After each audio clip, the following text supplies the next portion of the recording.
오늘 말씀은 마가복음 3장 13절부터 19절 말씀입니다. 마가복음 3장 13절부터 19절 말씀을 봉독해 드리겠습니다. 또 산에 오르사 자기가 원하는 자들을 부르시니 나온지라. 이에 12를 세우셨으니 이는 자기와 함께 있게 하시고 또 보내사 전도도 하며 귀신을 내쫓는 권능도 가지게 하려 하심이라. 이 12를 세우셨으니 시몬에게는 베드로란 이름을 더하셨고 또 세베대의 아들 야고보와 야고보의 형제 요한이니 이 둘에게는 보아너게 곧 우레의 아들이란 이름을 더하셨으며 또 안드레와 빌립과 바돌로메와 마테와 도마와 알페오의 아들 야고보와 및 다데오와 가나나인 시몬이며 또 가롯 유다니 이는 예수를 판 자더라. 아멘. 오늘은 제자로 부르심이라고 하는 제목으로 여러분과 함께 말씀을 나누도록 하겠습니다. 오늘 우리가 읽은 본문은 예수님이 제자 중에 12를 따로 세워서 제자로 또 사도로 세우시는 장면이 나옵니다. 우리가 읽은 본문 14절에서는 12를 세우셨다라고 기록하지만 또 다른 구절의 마태복음 10장에 보면 12제자 혹은 12사도라고 표현하고 있습니다. 즉 이들은 일반적으로 예수님을 따르던 자들 중에서 12를 따로 구별하여서 사도라고 하는 직임을 예수님이 주시고 따로 세우셨다라는 것이죠. 예수님 당시에 예수님을 따르던 많은 제자들 중에서 12명의 사도를 따로 세우신 목적이 무엇일까요? 그것은 이 12명이 앞으로 예수님을 따르는 제자들, 즉 모든 그리스도인들의 상징적인 의미로서, 모든 그리스도의 제자들의 상징적인 의미로서 이들을 예수님이 세우셨다라고 하는 것입니다. 오늘 본문을 통해서 예수님이 이제 이 12를 세우시는 이 모습을 우리가 살펴보면서 예수님이 사도를 부르시면서 알게 하신 제자도의 의미를 우리가 이 시간 함께 나눠보려고 합니다. 먼저 예수님이 이 12사도를 부르실 때의 기준은 예수님이 원하는 자들을 부르셨다라고 하는 것입니다. 오늘 본문 13절에서 예수님을 따르던 많은 무리들 중에서 구분하여서 산에 올라 12명의 제자들을 따로 부르신 첫 번째 기준은 예수님이 원하시는 자들, 즉 예수님이 기뻐하시는 자들을 부르셨다라고 말씀하시는 거예요. 여기서 원하다라고 하는 동사의 헬라어 원어는 델로라고 하는 단어인데 이 단어는 간절히 바라다, 원하다, 마음에 두다, 기뻐하다, 좋아하다 라고 하는 의미가 있습니다. 즉 이 헬라어 델로라고 하는 단어는 어떤 사람이나 물건을 아무 이유 없이 좋아하고 기뻐하고 마음에 두어서 간절히 원하는 상태를 말할 때 이 델로라고 하는 단어를 사용하는 것이죠. 그래서 오늘 본문에서 예수님이 제자들을 부르실 때 델로 하셨다라고 하는 것은 제자들을 사랑하고 좋아하고 기뻐하여서 마음에 두었다가 그때에 간절히 원하는 마음으로 제자들을 예수님이 부르셨다라고 하는 의미를 내포하고 있는 것입니다. 이건 마치 오랫동안 마음에 두고 짝사랑한 대상에게 때가 되어서 사랑을 고백하는 것처럼 예수님이 제자들을 그렇게 12사도로 부르셨다라고 하는 것입니다. 이것은 제자로서의 부르심이 제자들의 열정적인 헌신이나 조건이 맞아서가 아니라 예수님의 사랑에 있다라고 하는 것을 의미하는 것입니다. 즉 이들이 제자로 선택된 이유가 단지 예수님이 그들을 좋아하고 그들을 기뻐함으로 그들을 바라고 원했기 때문이다라고 하는 것입니다. 이것은 구약에서 하나님이 많은 사람들 중에 아브라함을 택하시고 그에게 언약을 주셨던 것처럼, 그리고 이스라엘 백성들을 하나님의 백성 삼으신 것처럼 예수님도 당신의 주권적인 선택으로 제자들을 부르셨다라고 하는 것을 의미하는 것입니다. 아브라함이 처음 하나님의 부르심을 받았을 때, 그리고 이스라엘을 출애굽하여서 하나님의 백성으로 선택되었을 때에 그 선택의 이유가 아브라함이나 이스라엘이 하나님 앞에 잘했기 때문이 아니죠. 철저하게 하나님의 기뻐하신 뜻대로 아브라함을 부르시고 아무런 이유 없이 이스라엘 백성들을 부르셨다는 거예요. 마찬가지로 지금 본문에서도 예수님이 이러한 12제자를 부르신 이유가 이들이 굉장히 지식적으로 탁월하거나 능력이 많거나 믿음이 많거나가 아니라 어떤 조건 때문이 아니라 예수님이 단지 그들을 기뻐하셨고 그들을 원하셨고 그들을 부르셨다라고 하는 것이에요. 예수님의 사랑이 예수님의 기뻐하심이 그 조건이었다라는 것입니다. 사람들의 외부 조건이나 각자의 열정적인 자원, 의사에 따라서 선택한 것이 아니라 오직 예수님의 사랑과 뜻과 계획에 따라서, 즉 예수님의 철저히 주권적인 선택에 따라서 이들이 예수님의 12사도가 되었다라고 하는 것입니다. 제가 이제 고등학교를 이제 졸업하고 고3이 되어서 이제 서울신대 신학과를 가기 위해서 이제 수능 점수만 필요한 것이 아니라 여러 가지 시험이 필요했고 또 제출해야 할 서류가 많이 있었습니다. 성경고사도 봐야 되고 또 자기 간증문을 써서 내야 됐습니다. 또 현재 출석하고 있는 교회의 담임 목사님의 추천서를 받아야 됐습니다. 그리고 심지어 내가 다니는 교회가 소속된 지방회의 지방회장 목사님의 추천서도 받아야 됐습니다. 그때 당시 제가 아현교회를 다니고 있었기 때문에 아현교회가 소속된 서울 서지방 지방회장을 찾아가야 됐는데 그 서울 서지방 지방회장이 당시 부안교회를 담임하고 계시는 김수영 목사님이셨습니다. 지금은 이제 조기 은퇴하시고 열방대학에서 DTS 훈련을 받으신 후에 이제 교단 순회 선교사로 지금 사역하시고 계시다라는 것을 제가 들었습니다. 그래서 이제 제가 서울신대를 가기 위해서 이제 부안교회에 연락을 하고 김수영 목사님께 연락을 했는데 그 김 목사님이 저는 그냥 이렇게 도장만 찍어주면 될 줄 알았는데 저에게 찾아오라고 말씀하시고 그리고 네가 쓴 간증문을 가지고 와라라고 말씀하시는 것입니다. 그래서 이제 원래 이제 학교에다 제출해야 될 간증문을 김수영 목사님한테 찾아가서 보여드렸습니다. 근데 목사님이 그때 아직도 기억이 나는 게 그것을 보시면서 제 간증문을 철저하게 다 보시더니 마지막에 뭐라고 얘기하시냐면 안영주군의 간증문을 보니까 사명은 있는데 소명은 아직 안 받은 것 같다라고 말씀하시는 거예요. 그리고는 서울신대 들어가기 위한 추천서는 써줄 테니까 서울신대 들어가면 소명을 하나님께 받기를 위해서 기도해라 라고 저에게 말씀하시는 것이 기억이 납니다. 근데 당시에는 이 말이 이해가 되지 않았어요. 소명과 사명의 차이가 무엇인지 몰랐기 때문이죠. 그런데 이후에 신학교를 졸업하고 또 사역을 하고 이제 목사가 되어서야 이제 그 말이 무슨 의미인지 이제서야 조금은 이해할 수 있게 되었습니다. 당시에는 어리고 혈기왕성하여서 하나님을 위해서 내가 이런 것도 하고 이런 사역을 해야겠다라고 하는 사명의식은 굉장히 강했지만 하나님이 왜 나를 부르셨는지, 하나님이 왜 나를 제자 삼아 주셨는지, 하나님이 왜 나를 이 길로 가게 하셨는지에 대한 소명의식은 아직 저에게는 부족했다, 깨닫지 못했다라고 하는 것입니다. 근데 이제 사역을 하고 이제 목사로서 사역을 하게 된 후에 이제 다양하고 또 오랫동안 어느 정도 사역을 하고 나니까 예수님이 나를 부르신 것은 나의 조건이나 나의 지식 때문이 아니라 나의 열정 때문이 아니라 나의 능력 때문이 아니라 단지 나를 사랑하셔서 나를 원하셔서 나를 하나님의 사람으로 부르셨구나라고 하는 것을 깨닫게 되었습니다. 여러분 그것이 바로 소명이죠. 내가 무엇을 하겠다라고 하는 사명이 아니라 하나님이 내가 너를 부르고 내가 너를 이렇게 쓰겠다, 내가 너를 이런 것으로 사용하겠다라고 하는 것이 하나님의 소명이죠. 그리고 하나님의 뜻에 따라서 내가 이런 일을 하겠다라고 하는 것이 사명입니다. 하나님의 소명을 받은 이후에 사명은 그 다음의 일이다라고 하는 것이죠. 13절에 보면 이렇듯이 예수님이 원하시는 제자들을 친히 부르실 때 그 부르심을 받은 제자들은 그제서야 예수님 앞에 나아갈 수 있었어요. 이것은 우리가 하나님 앞에 나아갈 수 있는 이유도 이와 같다는 것이에요. 예수님이 원하셔서 우리를 부르시는 것이지 우리의 능력이나 열정, 우리의 잘남, 우리가 무엇을 잘했기 때문에 예수님 앞에 나아갈 수 있는 것이 아니다라고 하는 것입니다. 즉 예수님의 은혜로, 하나님의 은혜로 우리가 하나님께 나아갈 수 있는 것이지 예수님을 믿을 수 있는 것이지 우리의 어떤 행위나 우리의 어떤 잘남 때문에 하나님께 나아가는 것이 아니다라고 하는 것이죠. 마찬가지로 우리가 제자가 되기 위해서는 하나님이 우리를 부르셨다라고 하는 소명이 우리한테 필요하다라고 하는 것이죠.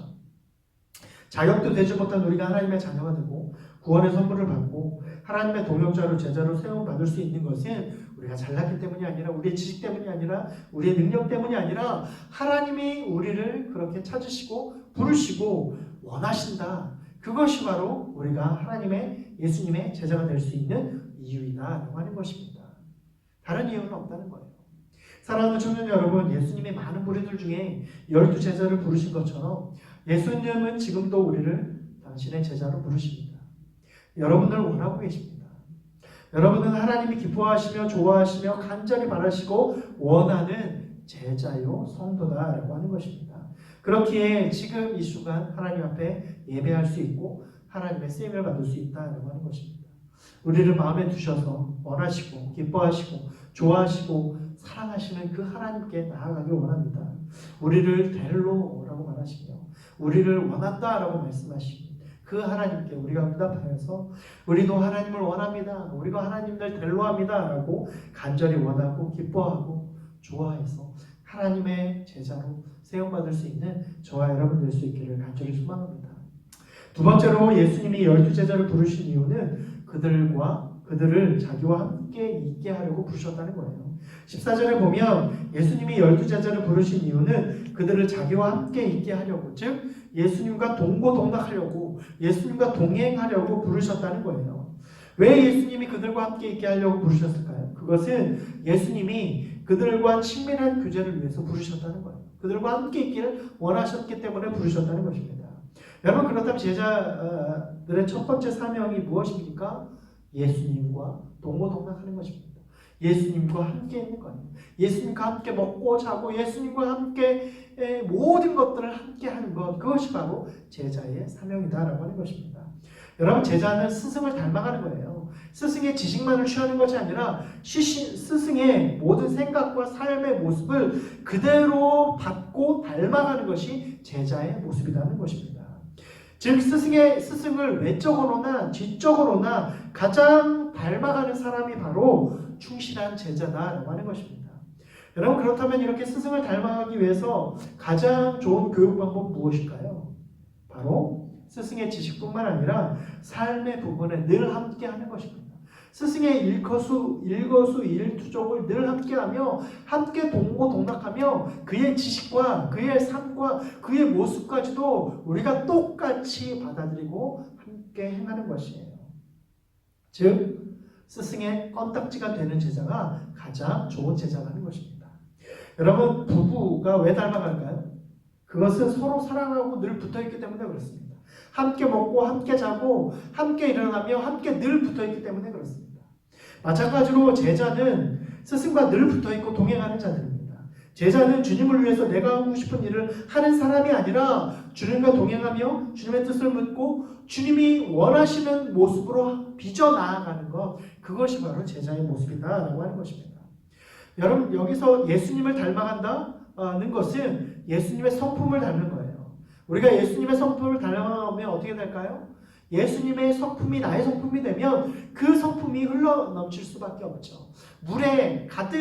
컵에 가득 물을 채우면 그 물이 차고 넘치면 어떻게 될까요? 다른 곳으로 물이 흘러가죠. 마찬가지로 우리 안에 예수님의 성품을 닮고 예수님의 성품으로 날마다 가득 채우면 그 성품이 다른 사람들에게 흘려보내는 것, 그것이 바로 예수님의 성품을 드러내는 것이고 예수님을 닮아가는 제자의 모습이다라고 하는 것입니다. 예수님을 닮아서 예수님의 성품을 소유하고 그 성품을 흘려보내는 자가 바로 스승이 가장 원하는 제자의 모습이다라고 하는 것입니다. 제가 훈련받았던 열방대학에 속해 있던 선교단체의 모토가 있습니다. 그 모토는 뭐냐면 하나님을 알고 하나님을 알리자가 그 선교단체의 모토였어요. 여기서 하나님을 아는 것은 하나님과의 친밀함을 통해서 하나님이 어떤 분인지 알아가는 것을 말해요. 즉 우리가 하나님을 알기 위해서는, 하나님을 알리기 위해서는 하나님을 알아가야 되는데, 하나님을 아는 것은 하나님이 어떤 분이신지 아는 거고, 하나님이 어떤 분이신지 아는 것은 하나님의 성품을 아는 것입니다. 그리고 그 성품이 나의 성품이 되도록 하는 것이, 그리고 그 성품을 흘려보내는 것이, 하나님의 성품을 흘려보내는 것이 하나님을 알리는 거예요. 말하자면 하나님을 알고 하나님을 알리자는 하나님을 닮아가고 하나님의 그 성품을 다른 사람들에게 흘려보내자, 그것이 제가 훈련받았던 선교단체의 모토였다는 것이죠. 여러분, 우리가 말씀 보고 우리가 묵상하고 기도하고 예배하는 이유도 하나님을 만나고 경험하고 닮아가기 위함이어야 된다는 거예요. 그것이 바로 예수님이 제자를 부르신 첫 번째 이유이자 목적이다라고 하는 것입니다. 사랑하는 여러분, 온전한 제자는 예수님께 나아와서 예수님과 동행하고 늘 동고동락함으로 하나님을 알고 하나님의 성품에 참여하여서 하나님을 닮아가고 하나님의 성품을 흘려보내는 자임을 기억하고 우리가 날마다 예수님과 동행하는 삶, 예수님을 닮아가는 삶을 살아가므로 우리의 삶에 날마다 예수님과의 친밀한 교제와 동행함을 누리는 삶, 그리고 예수님의 성품을 다른 이들에게도 흘려보내는 삶을 살아갈 수 있는 저와 여러분, 온전한 제자의 모습으로 살아가는 저와 여러분 될 수 있기를 간절히 소망합니다. 마지막으로 예수님이 제자를 부르신 것은 그들에게 예수님의 사역에 참여하고 예수님의 권능을 주시기 위해서예요. 본문 14절 15절에 보면 예수님이 제자들을 부르신 것은 제자들을 보내고 흩어지게 해서 전도하며 귀신을 쫓아내는 권능을 주시려고 부르셨다는 거예요. 즉 하나님의 사명을 감당할 수 있는 힘과 능력을 주시기 위해서 제자들을 부르셨다는 거예요. 제자는 주님과 동행할 때에는 주님의 성품을 닮아가는 자로 서 있지만 주님의 사명자로 보냄을 받을 때에는 예수님의 뜻을 이루기 위해서 예수님의 권능으로 사역할 수 있도록 하나님의 권능을 받은 자들이라는 거예요. 예수님과 함께 있을 때는 예수님이 늘 곁에 계시기 때문에 고난과 어려움이 와도 문제될 게 없어요. 예수님이 모든 것을 해결해 주시기 때문이죠. 근데 그분이 명하신 세상으로 나아갈 때에는 예수님이 그냥 보내지 않는다는 거예요. 예수님의 권능을 제자들에게도 동일하게 주어서 세상을 이길 힘과 권능을 제자들에게 허락하시고 보내신다는 것입니다. 여러분, 우리가 예수님의 제자가 되어야 되는 이유가 바로 이것입니다. 예수님의 제자를 서고 예수님을 닮아가게 되면 예수님의 성품뿐만 아니라 예수님이 귀신을 쫓아내는 권능, 세상을 이길 힘을 우리에게 허락하시고 권능을 주신다는 거예요. 그래서 제자로 부르심은 고난이 아니라 오히려 하나님의 능력을 얻게 되는 것이고 세상을 이길 힘을 얻게 된다는 거예요. 오히려 제자로 살아가지 못할 때 세상으로 받는 고난과 어려움 가운데 있지만 우리가 하나님의 제자로 서게 되어지면 하나님의 놀라운 일을 감당할 수 있는 권능을 우리 가운데 주시어서 세상이 감당치 못하는 믿음의 사람으로, 제자들로, 그리고 권능의 사람으로 우리를 인도해 주신다는 것입니다. 신학교 들어갈 때에 그 지방의 목사님이셨던 김수영 목사님이 내게 사명은 있는데 소명은 없다라고 하는 말씀하신 이유가 바로 이것입니다. 내 힘대로 사명을 감당하려고 하면 실패할 수밖에 없고 내가 무엇을 하려고 하면 그걸 실수할 수밖에 없죠. 넘어질 수밖에 없어요. 그 사명을 감당할 수 없습니다. 그러나 예수님이 주신 소명, 예수님이 주신 능력으로 감당할 때 예수님은 그 소명을 받은 이들에게 능력을 주시고 권능을 주셔서 능히 예수님이 말씀하신, 예수님이 부탁하신 놀라운 일들을 이루게 하신다라고 하는 것입니다. 우리가 제자로 부르심받은 것은 사명을 감당하는 어려운 길이 아니라 오히려 예수님의 권능을 받을 수 있는 축복의 길이고 능력의 길이라는 거예요. 예수님을 닮아가는 축복, 예수님의 능력을 얻게 되는 축복이 바로 제자의 삶이다라고 하는 것입니다. 요한일서 5장 4절 5절에 이렇게 말씀합니다. 무릇 하나님께로부터 난 자마다 세상을 이기느니라. 세상을 이기는 승리는 이것이니 우리의 믿음이니라. 예수께서 하나님의 아들이심을 믿는 자가 아니면 세상을 이기는 자가 누구냐? 세상을 이기는 자는 오직 예수님을 하나님의 아들로 믿는 자들은 하나님이 그에게 세상을 이길 능력자로 하나님이 세우신다라고 하는 것입니다. 반대로 얘기하면 우리가 하나님을 제대로 믿지 못하면 세상에 우리는 넘어질 수밖에 없고 세상을 이길 능력이 우리에게는 없다는 것입니다. 사랑하는 여러분, 우리 모든 신강의 청년들이 온전한 예수님의 제자들이 되길 소망합니다. 그래서 예수님이 늘 함께 하시는 축복이 임하고 예수님의 권능이 임하여서 이 어려운 시대에, 이 믿음을 잃어버리기 쉬운 이 시대에 오히려 믿음으로, 반대정신으로 세상을 이기는 능력이 저와 여러분들에게 있기를 원합니다. 너무나도 쉽게 세상에 동조되어지는 이 세상 가운데 오히려 반대정신으로 아니요, 모든 사람이 이 세상에 대해서 예라고 말할 때 아니요, 그렇지 않습니다. 예수님이 우리의 주심이십니다. 예수님이 이 세계입니다. 예수님이 나의 전부입니다. 라고 고백하는 자들에게 예수님은 세상을 이길 힘과 능력을 허락해 주신다라고 하는 것을 기억하고 저와 여러분이 이 능력을 힘입어서 세상을 이길 힘을 얻게 되어서 오늘도 세상을 이길 믿음의 청년들로, 믿음의 사람들로 세움받을 수 있는 저와 여러분, 우리 모두가 될 수 있기를 간절히 소망합니다. 우리가 온전한 제자가 될 때, 우리가 온전한 제자가 되기로 결심할 때, 그리고 하나님의 부르심 가운데 우리가 응답하여 반응하여 내 주님 내가 여기 있습니다 라고 고백할 때, 예수님은 우리를 단지 부르시는 것뿐만 아니라 우리에게 권능을 주시고 능력을 주시고 믿음을 주시고 축복을 주시고 예수님을 닮아갈 수 있는 은혜를 허락하여 주셔서 하나님 이 세계와 온 열방 가운데 하나님의 제자로 온전히 세움받을 수 있음을 기억하고, 저와 여러분이 온전한 제자가 되어서 예수님의 축복과 은혜와 능력을 받아서 오늘도 예수님의 제자로 세상을 이기며, 세상을 넉넉히 이기며 세상이 감당치 못하는 믿음의 제자들로 세움받고 살아갈 수 있는 저와 여러분, 우리 모두가 될 수 있기를 간절히 축원합니다. 기도하시겠습니다. 하나님 감사합니다. 오늘 예수님이 제자들을 부르시는 모습을 보면서 우리도 하나님 앞에 부르심을 받아 하나님의 예수님의 제자가 될 때에 예수님께서 우리에게도 동일하게 은혜를 베풀어 주시고 역사하여 주시고 세상이 감당치 못하는 믿음의 사람들로 세우신다라고 하는 사실을 우리가 말씀을 통하여 깨닫게 됩니다. 하나님, 우리가 막연히 예수님의 제자가 된다는 것이 두렵고 그것이 어떤 일인지 우리가 알지 못하기 때문에 어렵고 고난의 일이다라고 생각할 수 있었지만, 그러나 오늘 말씀에 예수님은 자기와 함께 하시려고 하나님 원하시는 사람들을 부르시고 능력을 주시어서 하나님의 놀라운 일들을 이루시고 세상의 승리를 주시기 위해서 제자를 부르신다라고 하는 것을 우리가 말씀을 통하여 깨닫게 됩니다. 하나님, 우리도 온전한 주님의 제자가 되기 원합니다. 예수님의 제자가 되기 원합니다. 그래서 이 세상을 능히 감당하고 이 세상을 능히 승리할 수 있는 믿음의 사람이 되기 원합니다. 우리 한 사람 한 사람 사랑하는 우리 신학교의 청년들을 하나님의 제자로, 예수님의 제자로 세워주시어서 오늘 하루 또한 우리의 모든 삶 가운데 날마다 예수님의 제자로 믿음의 삶을 살고 제자의 삶을 살고 예수님을 닮아가는 삶을 살고 예수님의 능력을 힘입어 세상이 감당치 못하는 믿음의 사람으로 살아갈 수 있는 우리 모두가 될 수 있도록 인도하여 주시옵소서.